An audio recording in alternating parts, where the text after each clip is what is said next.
For anyone who is new to me or to my channel, you know that when the weather gets nice like this, something that I love to do is to walk and talk at the same time because it accomplishes a mission of getting in my exercise and my fresh air,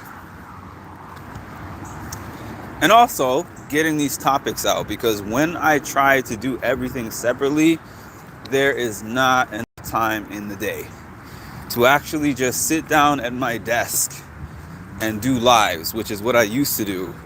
Takes away from everything else that I do because it's hours and it's time to do that. And someone suggested to me a few years ago, hey, Mark, why don't you do things that are convenient to yourself and that you could combine multiple different activities that benefit you? It benefits me to hop on this channel, and it benefits me to get my exercise. So when I go back, there's no more live I have to finish, and I've gotten all my steps in that I need to get in. So let's get to this.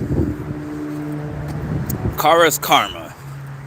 Now, if anyone does not watch Big Brother on this channel, they had Taylor's Karma. Taylor's Karma became a thing that all the people who wanted Taylor off of Big Brother 24 ended up going one by one. Then they had what people hoped would be Kirsten's Karma when she went home, I think week two, or it might have been week one, but she was the second person who went home, I think, after Luke because of the Luke incident. But people thought, oh, Luke went home, it's going to be like when Paloma went home, and now Kirsten's going to get to stay. But it didn't end up being Kirsten's Karma because she did have to get home. She had to go home. She got voted out. There was no twist to save her, unfortunately. But the reason why I'm saying Cara's Karma is because at the beginning of the show, shots were taken at Cara. Hi, D. Hi, Ma. Hi, Ed. Shots were taken at Cara. Cara came into this game, and the difference between All Stars and the regular flagship show. The flagship show now has ripped and shredded athletes who go through these vigorous workout routines. They hire trainers, they do plyometrics, they do weightlifting, they practice their cardio, they get themselves in game day shape, and they're younger. They're in their 20s, they are in their early 30s. So you got some staunch physical competition on your hands on the mainstay challenge show. On the All-Stars are, a lot of them are 40 plus. A lot of them haven't been on TV in years. A lot of them are parents. Not that you can't be a parent and be in shape, but a lot of them are in mid-parenting form, where they're not in shape to run like a marathon or something. So the games are lighter. The competition's a little lighter, at least in terms of the physical part. And so you put somebody like Cara. Why do I keep saying Cara? Cara Maria. I don't know. Why do I keep messing up her name? You put somebody like Cara Maria on a show like that, and everyone's looking at her chomping at the bit because they're like, she's in much better shape than the majority of us. I mean, there are a few that seem to be in pretty good shape. Nicole, actually Layup J seems to be in pretty good shape. I think that he's also a firefighter, despite the fact that he couldn't drink that drink on the season that he was on, where he was dubbed a layup. There's a few of them. Leroy seems to be in good shape. But Cara, if you have ever seen the type of things that she posts up on her Instagram about her CrossFit, she does Spartan races, She runs a whole bunch. She's extremely hella strong. She's not the greatest at puzzles, but physically, everybody looks at her and is like, I don't want to see her in anything. I don't want to see her in a final. I don't want to see her in an elimination. If someone can get her out before then, please, God, let that happen. So Cara had her incident with Cam, where we've talked about this to death. Cara did not vote the way that Cam wanted her to vote. Cara wanted Ayanna and Rachel to go in against each other. Cam made a side deal with Rachel. Let's protect each other's stars. So she said, I'm going to vote for Ayanna to get out. To go into the elimination. But I'm also going to vote for Flora because I can't say Rachel's name because that's what I agreed to. Cam took that personally.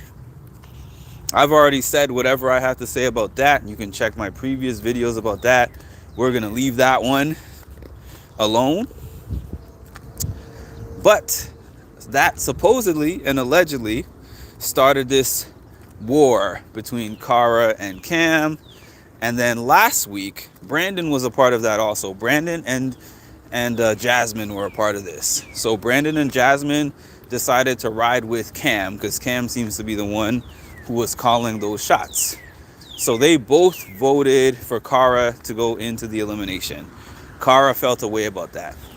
These past 2 weeks, Cara has now been in this deliberation that decides who are the two people that go against each other in the elimination.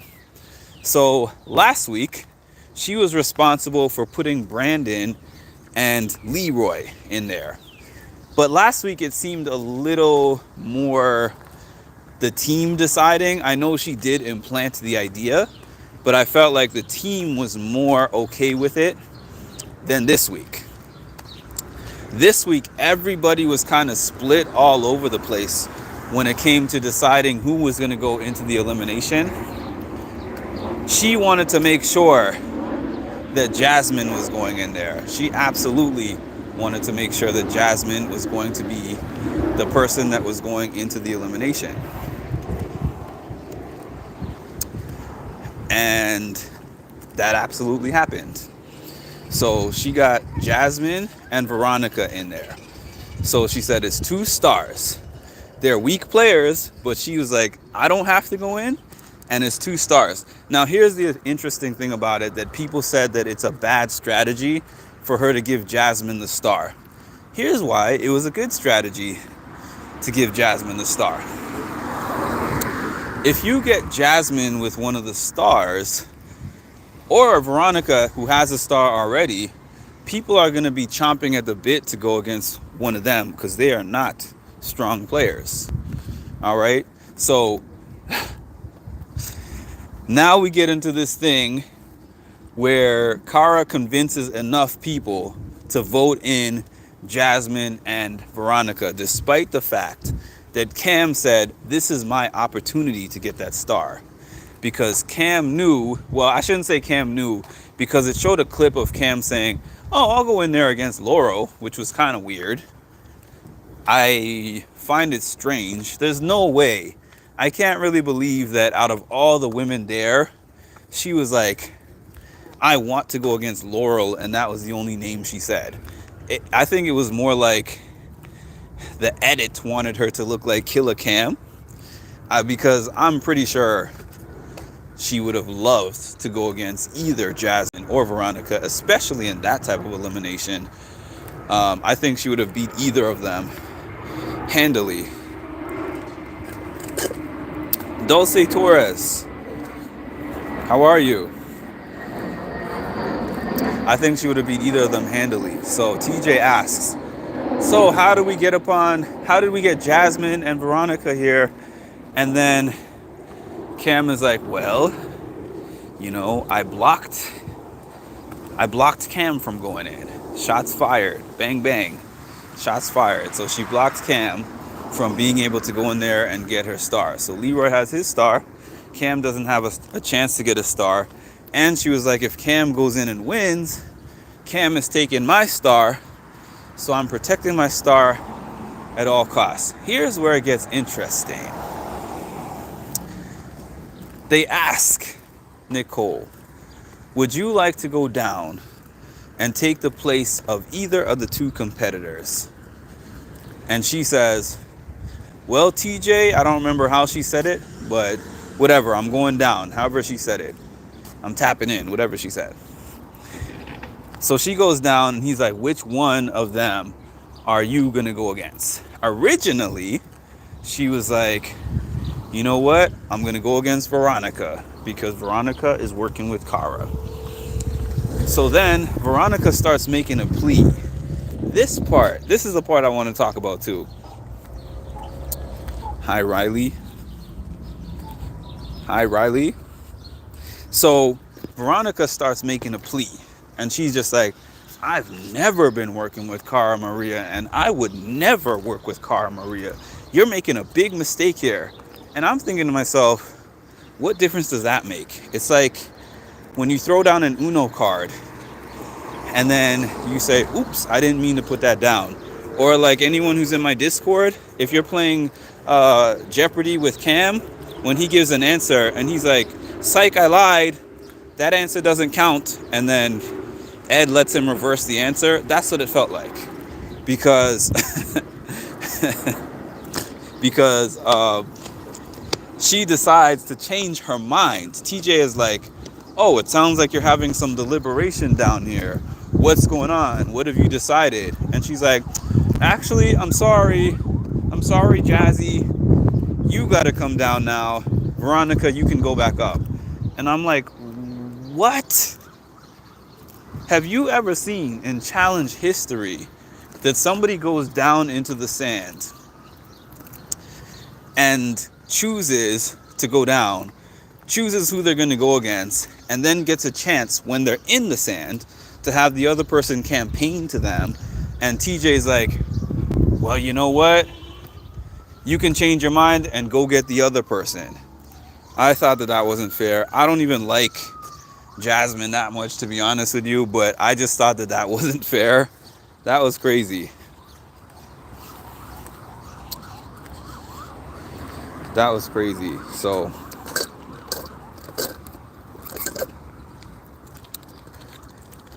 anyways, Jasmine goes in there against Nicole. They seem to be somewhat even in size. And even Jasmine said that. I'm glad that I get to go against somebody my size. But obviously Nicole is stacked. She's much stronger than Jasmine. I pretty much expected Jasmine to win. And I expected Nicole to win. And Nicole won quite handily. As a matter of fact, if you look into elimination history, this is one of the most dominating eliminations I've ever seen, because she dragged Nicole with that rope over the line. So that was pretty wild. Like, I haven't seen that before. I have seen that before. I have seen something like that before. There's Johnny Bananas backpack. There's Big Easy versus Wes Hall Brawl, which to this day Wes is mad about. Understandably so, because you're going through this little hall with Big Easy. Like, Big Easy outweighs you by 100 and something pounds, 150 pounds, I don't know how much, but significantly. Where's the other part? What's the other thing I was gonna say? Okay, so our next one was Keefla versus Steve, the hand model. Steve has been giving us some classic one-liners. I have to admit, when I saw Steve, I believe it was All Stars 1, I was like, this guy is lame. What I remember him for was making fun of Derek's Hawaiian shirt and shorts that he loved wearing, and then going into an elimination and I think losing after that. So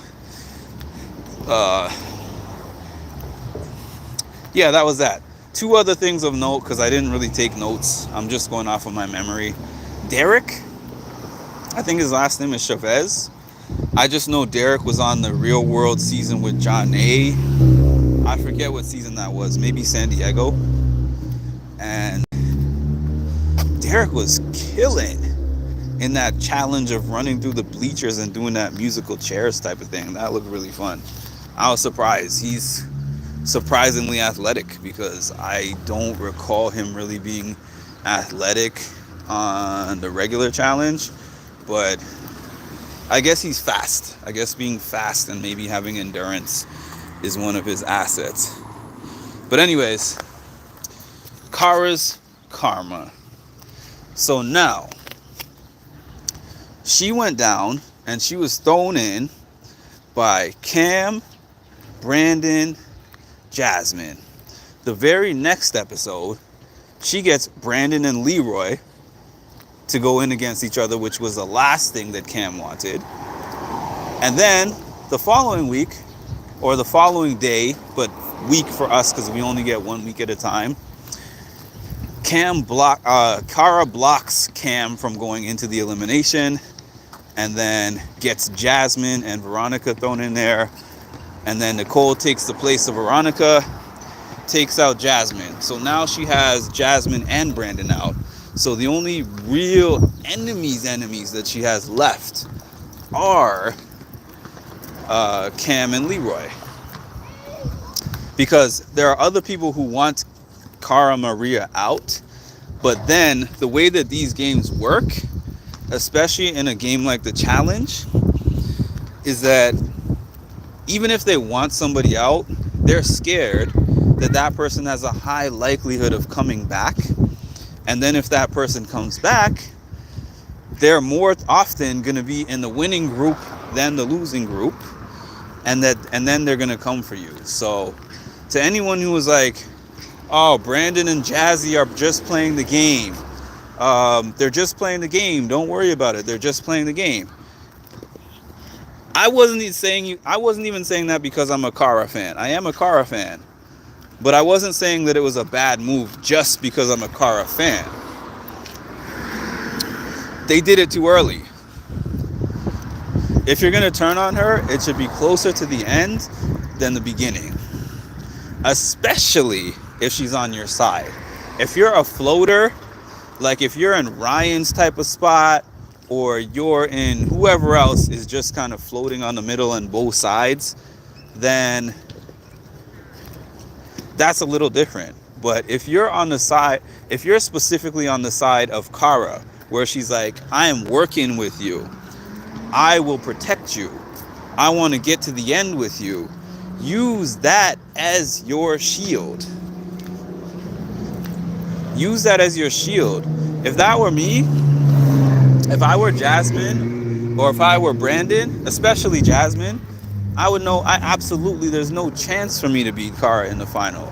But the thing is, if this strong woman wants to work with me, I am going to work with her until it comes a time close to the end where I can take the shot. Now, that's not a guarantee that you can even get her out at that point, because somebody still has to beat her to get her out. But at the same time, I understand that a lot of them probably thought their best chance to get her out is Rachel. But yeah, I think if I was one of those weaker players, I think Jay is playing this perfectly right. Because I know some people are like, oh, Jay doesn't have a backbone. There's another thing Jay doesn't have. Jay doesn't have relationships in this game, because he was on one season. He went out in an unglorious way. I don't know who he still talks to. He might have some kind of relationships with people from the show. You never know. But they're not going to be stronger bonds than people who have actually been in that environment together multiple seasons. Multiple seasons. So I think Jay's playing the fence quite well. I think that Brandon and Jasmine both shot their shot too early. Cara's karma came for them. Now going forward, though, this is what I wonder. I wonder if Cam is going to be able, I'm not going to say willing, just able to rally the troops and get people to go against Cara continuously. I mean, if she has the chance, because the thing is, Cara has now been in the winning group 2 weeks in a row. So you have to hope that she loses, and that some other female can take her out. And looking at the prospects that remain, Laurel, Laurel is a strong threat to take her out. I mean, she could be taken out by anybody because we don't know what the games are going to be. But just in terms of looking at who's left, especially if it's something physical, I can only really think of Laurel and Cam as candidates to take out Cara in that kind of thing. If it was like a puzzle challenge, it's anybody's game, but that's all. So I'm happy that Cara has survived this long. If I were her, I'd go for the head of the snake, which is Cam. And the thing is, I like Cam and I like Cara. But in this particular season, I like Cara more than I like Cam. I've always been a Cara fan. I've always been a Cam fan and a Cara fan, but I was a Cara fan first before I even knew who Cam was. I feel like on this season, Cara is kind of on Cara Island. And I even feel that the people who are working with her are more so doing it because they fear her more than like, we're a team, we're ride or die, like, we're besties. I think she had to get out the people that she was closest with, a couple of them, and now another one is now probably her biggest rival in the house, and I don't even know where she stands with Laurel. But we see that clip later on in the season of Laurel just yelling at her for whatever reason. And so we'll see what happens going forward. I'm hopping off. Let me know what you think in the comments, please, because I don't get too many comments after the fact. Those help boost me in the algorithm. Let me know what you think in the comments. And also, please like, comment, subscribe, and hit the notification bell to get notified of when I drop some more great content. Thanks, y'all.